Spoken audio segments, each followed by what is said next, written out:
What every physician needs to know about applying for and appealing a denial of their long-term disability insurance claim. Look, long-term disability insurance companies don't always make it easy for physicians who become disabled to get the disability insurance benefits they deserve and that they paid for. Let me tell you the story that I hear practically every day from my physician clients. They'll say, I bought a disability policy to protect my income and my lifestyle if I became disabled, either totally or partially disabled. I never gave my policy a second thought until I began to have problems or I had an injury that interfered with my ability to practice medicine. I was hoping that I'd get better, but I'm having some problems doing my job. I'm having problems with my partners. I'm having problems keeping up. I just can't continue to work with, deal with my medical problems, and function at home.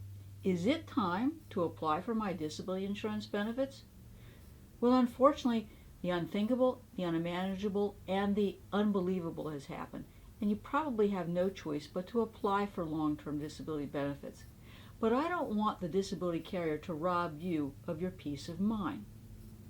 I think what's important is the fact that you're watching this video, because pre-planning before you stop working and apply for your disability benefits is crucial. Now, many physicians think that just because they went to medical school or fill out insurance forms every day, they know how to apply for and get their disability benefits without the assistance of an individual disability or ERISA disability attorney. That's wrong. That's like trying to diagnose and treat yourself based on what's on the internet. There are many mistakes that can be made not only before you stop working and apply, but during the application process. In fact, I've identified at least 16. But 5 of the most important ones are a failure to understand crucial terms in your policy: elimination period, disability, own occupation, before disability earnings, post-disability earnings, other income, limitations for periods of benefits. The second mistake is a failure to understand what monies can actually be deducted from the receipt of your benefits.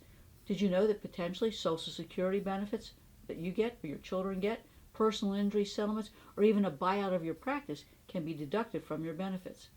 The third thing is a failure to determine whether you've got a residual disability claim and to have the necessary financial and medical documents to prove your entitlement to those residual benefits and the amount of the residual benefits. The next mistake is a failure to understand how the disability carrier is going to define your occupation. I don't care what the policy says. I think we need to determine what you're actually doing at the time you became disabled. What's the financial and medical information that is required to identify what your occupation is? And that can include tax records and billing records. The next one is the failure to understand the interaction between your disability policies. One can offset the other. And you need to understand the games the disability carriers will play with your application.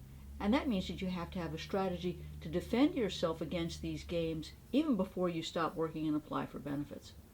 I think there's nothing more crucial than your disability benefits and your health. So please don't be a do-it-yourself. I can knock on wood and say I've never had an initial application that I've filed and submitted denied. That's quite a track record. That's because we put all the elements together, understand the terms of your policy, and work to get you the benefits you deserve. Now, some doctors think that just because benefits are paid, that the carrier is just going to continue to pay those benefits and send out a check every month. You're going to have to continue to submit activity of daily living forms, and your physician is going to keep on filling out the APS form. And now, those are a pain in the rear end. You know that. You've probably been asked to fill them out.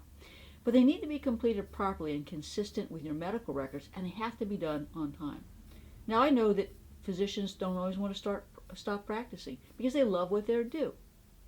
You might have a residual disability claim, and getting those benefits can be tricky because carriers are going to play games with the calculations of your before monthly income, how they analyze your monthly financial statements, how they look at your billing records. And so one of the things I do is put this information together. I do it in a spreadsheet with all the supporting documentations, and I want to make sure those calculations are right. Now, many physicians come to a stage where they realize that they have to close their practice, and they need to do it in a way that just doesn't jeopardize their continued disability payments.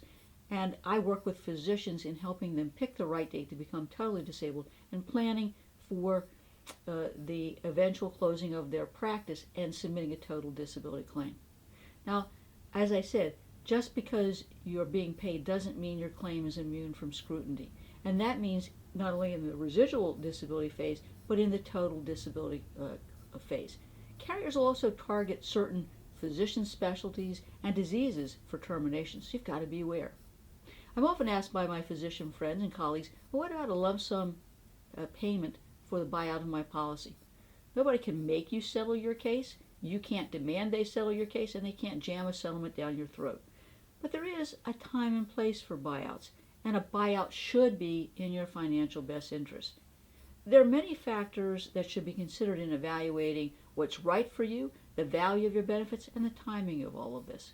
I think that having an experienced ID ERISA disability attorney who negotiates for a living represent you in a buyout. That's key. I know what the value of the case is, and I know how to get the value of your case. Now, as I said, I don't pretend to be a physician, and you shouldn't pretend to be a disability attorney. It's as simple as that. Before you decide to stop work, before you submit your initial application for disability, before you talk to an adjuster about your claim, before you talk to the disability insurance company about your claim and their physicians, before you sign any forms, you should contact me for a complimentary consultation. I've represented all types of physicians across the United States with all sorts of different specialties and different medical problems. I offer a free 30-minute policy review and consultation. I've written a comprehensive book entitled What Every Professional Needs to Know About Their Disability Insurance Policy. Order a free copy. It's there for you to learn about the games that disability carriers play, what you need to know to get your disability insurance benefits, and to answer your fundamental and basic questions about what your policy says and how to get the benefits you deserve. So call me today at 727-894-3188 and ask for a copy of my book. Better yet, schedule your 30-minute complimentary consultation. I look forward to helping you get the disability benefits you and your family deserve.